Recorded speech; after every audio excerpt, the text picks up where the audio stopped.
Hola, el presente video tiene como objeto hacer una presentación del tema de violación del supuesto de homosedasticidad o lo que es lo mismo la existencia de heterosedasticidad en un modelo de regresión.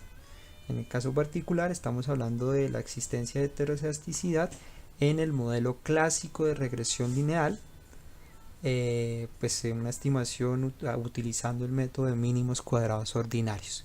¿Cuál va a ser, digamos, el contenido o la ruta que vamos a tomar para analizar este fenómeno de la heterosedasticidad? Entonces vamos a tomar una ruta similar a la que habíamos tomado en los anteriores supuestos. En particular vamos a analizar cuál es la naturaleza de ese fenómeno, es decir, cuáles son sus causas, a qué se debe, por qué se produce. En segundo lugar, vamos a decir cuáles son las consecuencias de un fenómeno de la existencia de heterosedasticidad no atendida o no diagnosticada, para pasar luego a cuáles son los mecanismos o los instrumentos que tenemos para poder hacer la detección de la heterosedasticidad y finalmente cuáles son las formas de corregirla.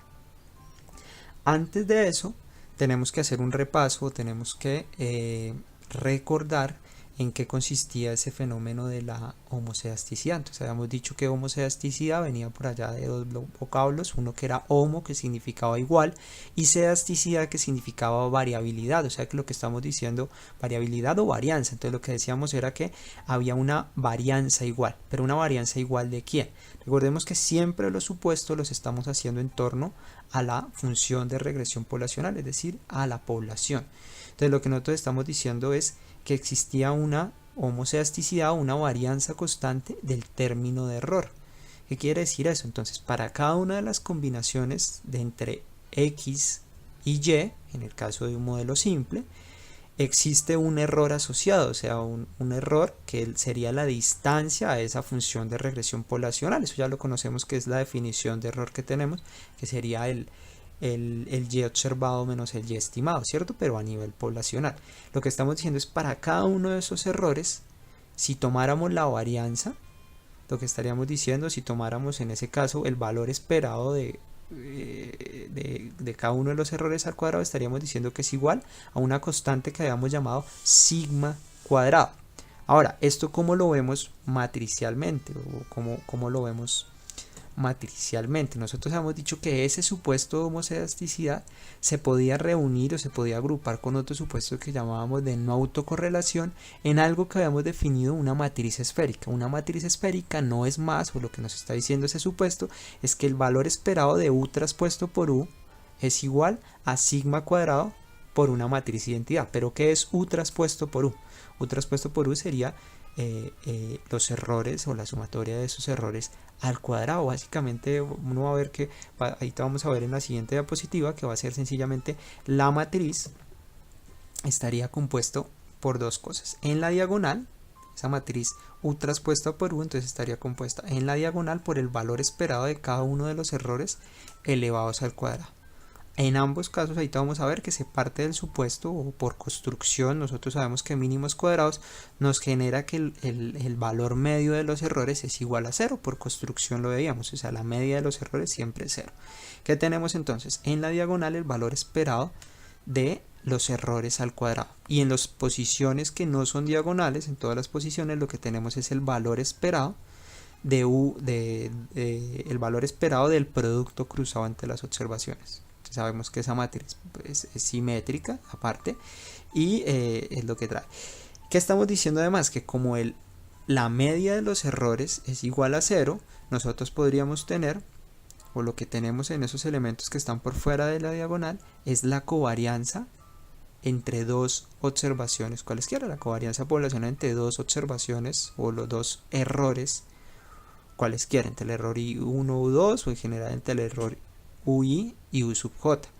Esa matriz lo que estamos diciendo es que todos los elementos de la diagonal van a ser igual a sigma y todos los elementos que están por fuera son iguales a 0. Es decir, lo que nos está diciendo ese otro supuesto en el que es igual a 0 hace referencia al supuesto de no autocorrelación. Si fuera diferente de 0, existiría bien sea autocorrelación, bien sea temporal o espacial u otro tipo. Bien, ahora tratemos de ver eso que estamos diciendo en palabras, tratar de verlos en un ejemplo. Entonces lo que tenemos es dos casos. Supongamos que estamos tratando de estimar un modelo que ya conocemos, que sería del consumo en función del ingreso. Entonces lo que nosotros tendríamos es que si estimáramos una recta de regresión o existiera una recta de regresión poblacional, lo que tenemos es que existe un valor medio dado por esa regresión, y alrededor de ese valor medio hay valores que están, digamos que, distribuidos alrededor de ese valor medio, ¿sí? ¿Qué estamos diciendo en el primer caso en la existencia de homocedasticidad, que es el gráfico que corresponde a la parte de arriba? Que estamos diciendo es que todas las distribuciones, si usted observa las distribuciones tienen la misma altura y la misma forma. El supuesto de homocedasticidad, puesto en palabras, lo que quiere decir es que esas distribuciones para cada uno de los valores de X que hay en la población es igual, todas las distribuciones son iguales. ¿Eso qué significaría en términos de nuestro modelo? Que la varianza del consumo permanece igual para todos los niveles de ingreso. Caso contrario a este es el caso en el que la varianza del consumo aumenta con diferentes o con incrementos en el ingreso, aumenta a medida que el ingreso va cambiando. Entonces lo que nosotros observamos acá es que en el segundo gráfico es que a pesar todavía existe el valor medio que nos da la regresión, pero sabemos que la distribución alrededor de ese valor medio primero es diferente, y en este caso particular, en el primer caso es más apuntalada, lo que quiere decir que está más concentrada alrededor de la media, y en el otro caso tiene unas colas más grandes, lo que quiere decir que su variabilidad respecto a la media es más alta.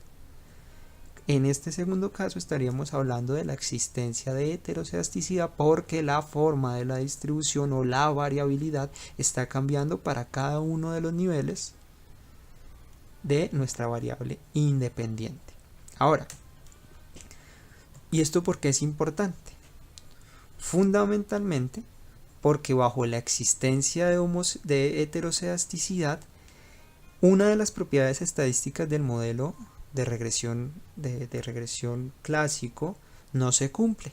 En particular, que lo que estamos diciendo es esa relacionada con la eficiencia. Bajo la existencia de heterocedasticidad, es decir, variabilidad en el error o variabilidad no constante en el error, lo que decimos es que el indicador o el estimador de mínimos cuadrados ordinarios ya no va a ser eficiente, es decir, ya no va a ser el de mínima varianza. Ese es el primer elemento.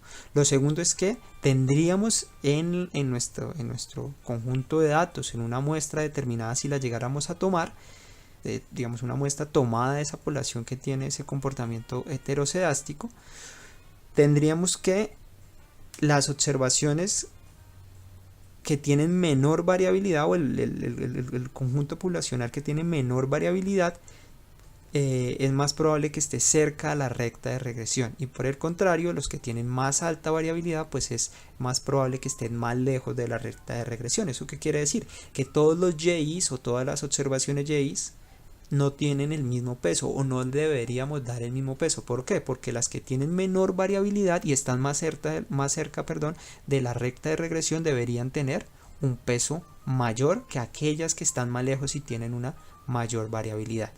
Para tratar de analizar esto, tratemos de ver un ejemplo, a ver cómo se vería eso. Entonces, vamos a plantear un ejemplo que ustedes ya conocen, que es el gasto en comida en función del ingreso, y vamos a tratar de obtener estas dos gráficas. La gráfica de arriba, que sencillamente es una recta de regresión, o sea, entre el ingreso y el consumo, y en el otro caso que vamos a tener los residuos. Entonces, para hacer esto vamos a ir a Stata y vamos a hacer lo siguiente. Entonces, previamente voy a tener unos datos cargados, pero pues voy a hacerlo nuevamente. Entonces voy a cargar los datos de food, que ya conocemos, que pues igual están en la carpeta de datos. Lo que podemos ver ahí es que ya se cargaron acá en la parte derecha, tenemos los datos cargados. Vamos a hacer primero un gráfico con el comando two-way. Vamos a hacer que va a tener dos partes, un scatter entre las variables como siempre y un ajuste lineal. Listo, entonces vamos a correr esa línea, y lo que vamos a obtener es un gráfico, ¿cierto? Un gráfico que nos está diciendo que cómo la recta de regresión ajusta esos puntos, perdón, eso ya lo conocemos.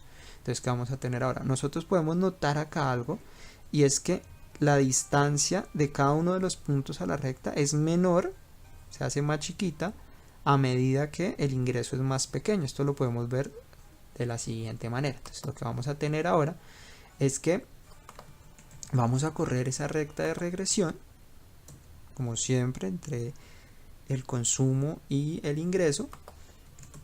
Vamos a generar los residuos, vamos a guardar en esta variable que se llama residuos, y luego vamos a generar un diagrama de dispersión entre los residuos como variable dependiente y el ingreso como variable independiente.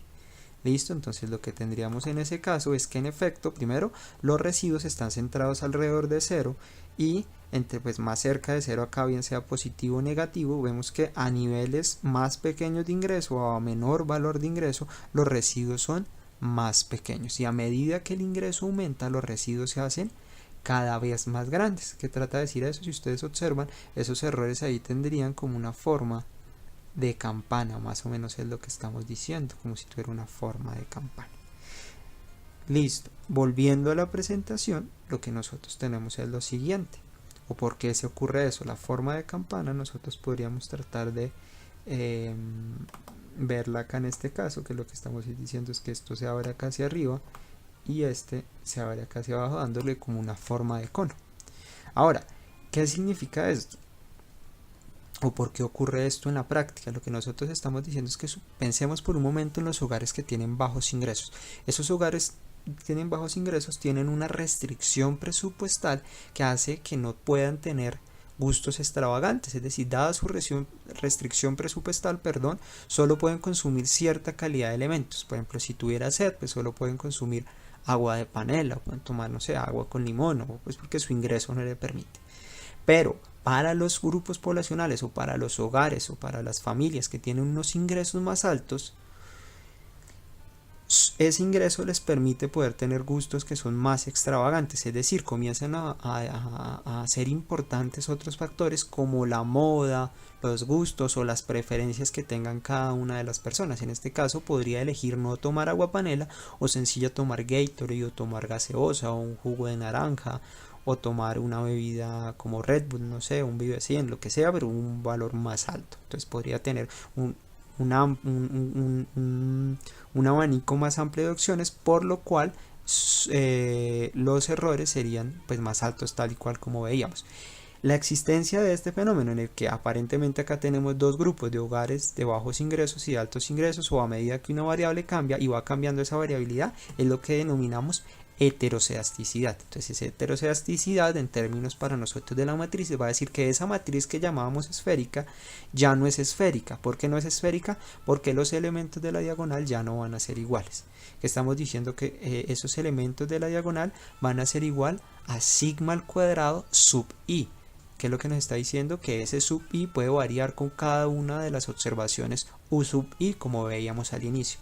En términos gráficos, lo que tenemos en efecto es que todos los elementos de esa diagonal pues ya no van a ser iguales. Por el momento no estamos aflojando el supuesto de existencia de no autocorrelación, de la no existencia de autocorrelación. ¿Listo? Bien. Entonces eso sería, digamos, la explicación de qué sería la heterocedasticidad. Ahora bien, ¿a qué se debe este fenómeno? O estaríamos hablando de su naturaleza. En primer lugar, puede deberse a la estructura de los datos en la población.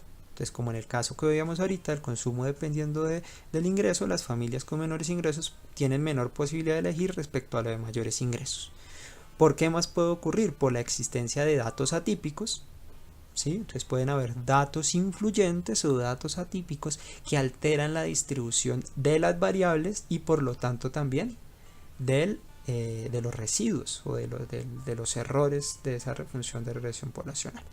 En otro caso puede también deberse a una mala especificación del modelo, como por ejemplo un cambio estructural que no fue considerado. Entonces existía cambio estructural, no se detectó, no se incorporó a la forma que vimos con una DUMI ni nada, y entonces eso podría generar un problema de heterocedasticidad. ¿Qué más? Similar al de datos atípicos, puede existir asimetría en la distribución de una o más regresoras, no solo por los datos atípicos, sino porque hay grupos heterogéneos, es decir, la población contiene grupos heterogéneos que hace que tenga distribuciones diferentes, tal y como ahorita veíamos en una de las imágenes. En otro lugar podríamos tener que puede una incorrecta transformación de los datos nos puede generar ese problema de heterocedasticidad, aunque lo que conocemos normalmente es una transformación logarítmica. Para algunos casos, si los datos se transforman podrían cambiar la distribución y en consecuencia cambiar también la distribución de los errores. Lo otro es la utilización de una forma funcional incorrecta. Y algo que acabo de decir es que ese problema de la heterocedasticidad es más común en información de corte transversal que en la serie de tiempo.